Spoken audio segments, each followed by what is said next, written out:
Scientists have a new theory that the moon's crust may have formed from a slushy magma ocean.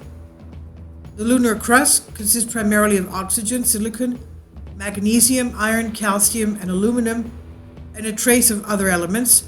The surface of the moon has three features, though. It has highlands, Maria craters, and it's on average about 50 kilometers thick. That's about 30 miles thick. The moon's crust could have initially been an ocean of slushy magma that froze over the course of hundreds of millions of years, according to new research. It was led by University of Cambridge. An international team of scientists introduced a new model of crystallization, thinking the behavior of the moon rocks in an early liquid magma, quote unquote, liquid magma moon, with crystals suspended it over a long time as the magma froze. Certain regions of the moon's surface, called highlands, are made of relatively light rocks called anthracosites, formed in the early history of Earth's satellite, the moon, of course. Similar anorthosites that formed due to magma crystallization can be found in fossil magma chambers here on Earth.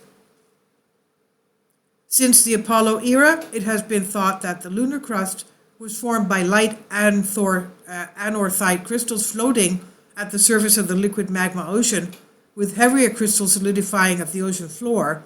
This is what co-author Chloé Michat from École Normale Supérieure de Lyon in France said. This flotation model explains how the lunar highlands may have formed, she says.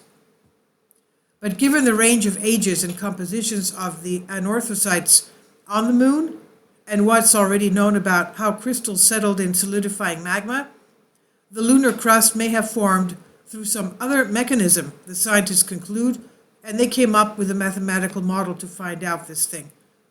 The settling of crystals is difficult in low lunar gravity, particularly when the connecting magma ocean strongly stirs them, but if they were suspended in a so-called crystal slurry, this would make it easier, especially closer to the surface, where a crystal-rich lunar lid can be formed. The scientists said, we believe it's the stagnant lid that the lunar crust formed as lightweight, anorthite-enriched melt percolated up from the convecting crystal slurry below, and we suggest that cooling of the early magma ocean drove such vigorous convection that crystals remained suspended in a slurry, much like the crystals in a slushy machine. Such a slushy machine, quote-unquote, had been working for several hundreds of millions of years, according to the scientists, and these estimations correspond to the observed ages of the lunar anorthosites.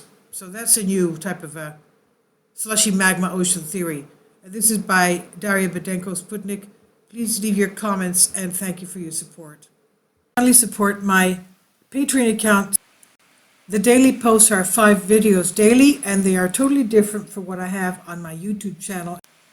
Thank you so much for your support and that you find all my content so interesting. You'll find the Patreon account details in the description box.